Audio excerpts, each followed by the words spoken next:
Welcome to Chamber Business News. It's Request to Speak. It's the best web-based political talk show on Arizona politics. Join us today, fan favorite George Khalaf from Data Orbital.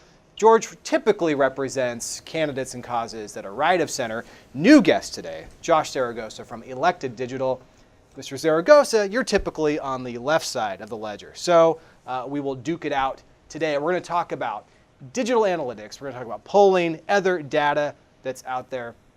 George, we're going to start with you. You haven't been doing this that long. How has the world of data analytics, the use of data, how has that changed just in the few years you've been doing this when it comes to politics? Yeah, I mean, it's changed considerably. I think at first no one wanted to use data. Then it was all that anyone was using, and then we left off common sense, and now we're trying to combine them. And I think that's one of my biggest takeaways going into 2020, is that data is going to be extremely powerful, whether it's predictive modeling, survey work, or others, but that has to be informed by anecdotal information, that has to be informed by our gut reactions. We can't let the data speak for us. We have to use the data to inform our opinions as consultants, as people that are helping advise, and then go from there. All right, Z-Man, you haven't been doing this that long. You don't have that many gray hairs or wrinkles. Has it changed even in the few years you've been doing this? Absolutely. You know, what I tell people mostly when I do business, something I did in 2018 or even 2016, in many cases becomes antiquated by the next cycle. So, you know, I have to remain humble in my, in my consulting and continually stay educated on what's new and what's innovative and adapt. Right. You know, George, something we've talked about in the past is campaign tactics, reaching voters, getting them into your side of the ledger. We're still using snail mail. We're still using direct phone calls. We're using a lot more digital. Does that mean we're just more items on the menu, or do you think certain tactics are simply just going to fade away? I think eventually certain tactics will fade away, but for the time being and for the foreseeable future, I think there are more items on the menu. Mm-hmm. Anyone that tells you otherwise, I think is being disingenuous. TV is not going to go away anytime soon, as is direct mail. We still have a lot of the population, 55 and over, 65 and over, where direct mail is still the best way to reach them, but digital is the path of the future. So if we're having this conversation in 20 years, my answer is going to be different. Right. But if you're a digital vendor and you're telling people that is all you should be spending money on, you're doing something wrong. Josh, as somebody who's played in this sandbox, you sometimes hear this from vendors. Oh, you must put all your resources in, fill in the blank, whichever thing they're most comfortable with. Do we risk chasing the next hot new thing, or do we need to consider a lot of items when it comes to reaching voters? No, first and foremost, I don't think you should be scared to innovate. But that said, I think you should be looking at the electorate, the size of your race, and of course, size of your budget. Right. And sometimes you have to make hard decisions as to what you're choosing. Like George was mentioning, you know, I'm a digital, I do mostly digital media buys, among other things, and analytics. But in many cases, I'll sit down with the candidate and I'll tell them, you know, in this electorate of 10,000 for a Phoenix City Council race, right, you can really overwhelm those 10,000 voters by spending 50,000 of your budget on field, on knocking doors. And then you can add another 30,000 of digital and layer it there by overwhelming them online, in addition to overwhelming them at the doors. So it really depends on the scale of the race and the scale of the electorate, and whom exactly is going to be voting in that electorate, and which tools you really want to apply to each slice of the electorate. And that's where the common sense comes in, right? Yeah. Because if you're making decisions before you know the electorate that you're reaching out to just because it feeds your bottom line, we're being disingenuous to our clients. And that's where I'm saying we have to inform the data and then have the data then in turn inform us. We can't blindly suggest things because they're innovative. All right, well, let's talk about that then, Josh. How does polling data inform the decisions that you make, or the recommendations that you might make to a client? Well, if we're lucky enough to have a poll at the beginning of the race, then in my experience, I would allow it to inform mostly everything. I mean, it shouldn't be the end all be all, in my opinion. Like I said, like George used to say, it doesn't drive the decision, but it largely informs the decision making. And if we're looking for educated women above the age of 55, like Senator Sinema's case, both from the Republican and Independent side, then we have to identify the issues not issues they like, but issues that move them, and on which platform it's going to move them. So, and when I say platform, that could be at the door, mailbox, online, social media, or broadcast or cable, whatever it may be. So it largely drives or informs my decision making if we're lucky enough to have one. Well, George, let's talk about that then, because you're on the polling generation side. You'll run polls. yeah, you want to know if your client is up or down. What else are you looking for that's going to help drive your decision making? We're looking for trends, right? A candidate being up or down mixes a lot of art and science, and we put it into a pot. It's obviously not a guessing game. There is science behind it. But doing one-off polling, I always tell clients, I'm doing you a disservice. So 9 times out of 10, I will advise clients either don't spend your money on survey work or be very strategic or be able to game it out to where you can see some trends, because that's what's important, especially in races where you have a pick 2 or like what's coming up at the Corporation Commission, you have a pick 3. Right. Trying to do that in a one and done survey, trying to see what people's first, second, and third choices are, and then moving it through our statistical magic, it could lead you astray, especially the more candidates that they are. So it's difficult, but we're looking for trend lines, and we're looking to have the data inform our decisions. And even as a pollster, I would tell you 30% of the time when someone comes and tells me they want a poll, I tell them you're wrong. You don't need a poll. You need to spend it on why. Got it. All right, let's talk about our next segment. We're going to call this Isn't That Special, because we have a special election next year. That's all we do in Arizona now is run statewide senatorial elections. So we're going to do another one next November. Josh, let's start with you. If you are Senator McSally, I know we're asking you to sort of put yourself in the other camp.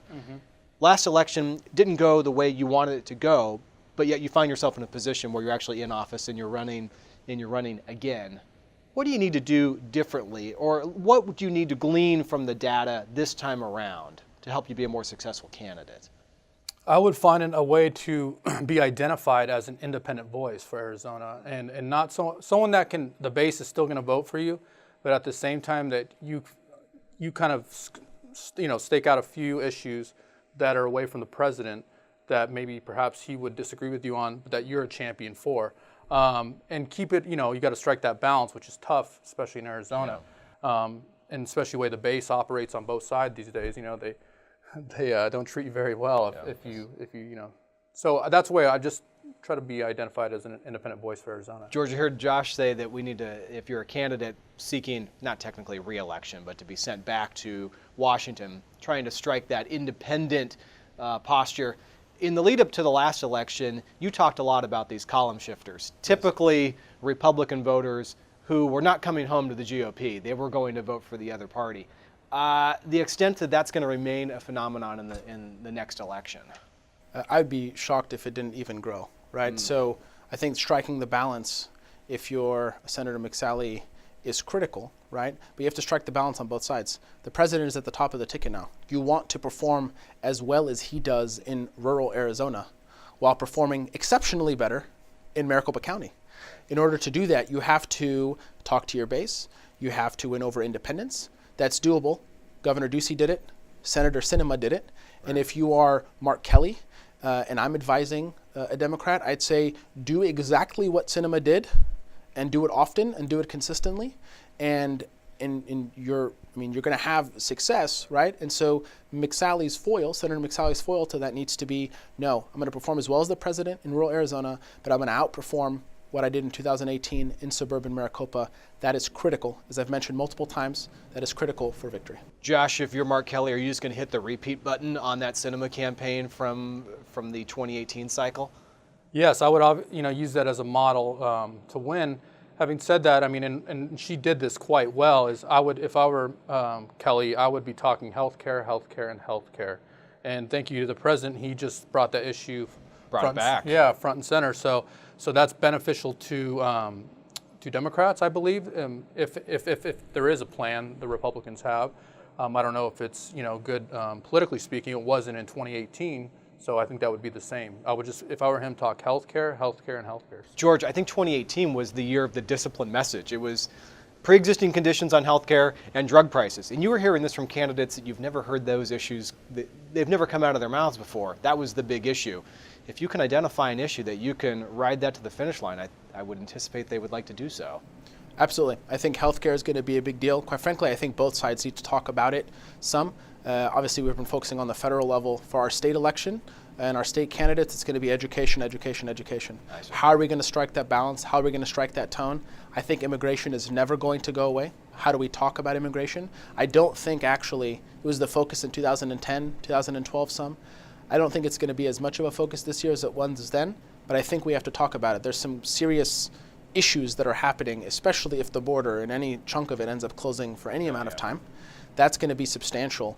But I think that people have to be even more disciplined in this coming cycle. And I think for the first time in a long time, I am seeing an unbelievable level of awareness by candidates and by current incumbents in terms of how much they have to up their game in order to move forward. And I think both sides are realizing this. I don't think it's just a Republican reaction to Democrats. I think everyone knows that we have to up the ante in Arizona, and we have to run very sophisticated legislative races.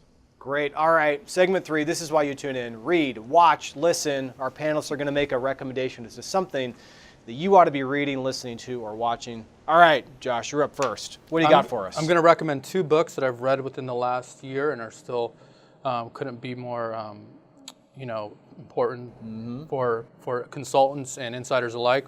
And the first one is The Turnout Gap by Bernard Fraga, that came out about 6 months ago. And second is Democracy for Realists.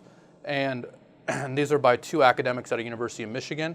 But what they do both well is they examine minority electorates and how they turn out, how they interact with candidates and their messages. And specifically what I liked about it, but you guys will have to read it, is that it really determines that about 90% of elections are not something within the campaign or candidate's control. They're determined by environments and overall who's in the White House and who isn't and that kind of thing. So you can't fight the weather, can you? No, exactly. So Democracy for Realists and The Turnout Gap. Good. We'll put that in the show notes. All right, George, you're up. What do you got for us? I've got 2 suggestions, recommendations. No surprise one of them is going to involve Dr. Arthur Brooks. His new book, Love Your Enemies, that talks about the culture of contempt and how conservatives, and really all people, but conservatives need to do a better job of talking to people that they disagree with. Right. And how there's a quote from St. Augustine that the book really is sort of built off of you can't love what you don't know.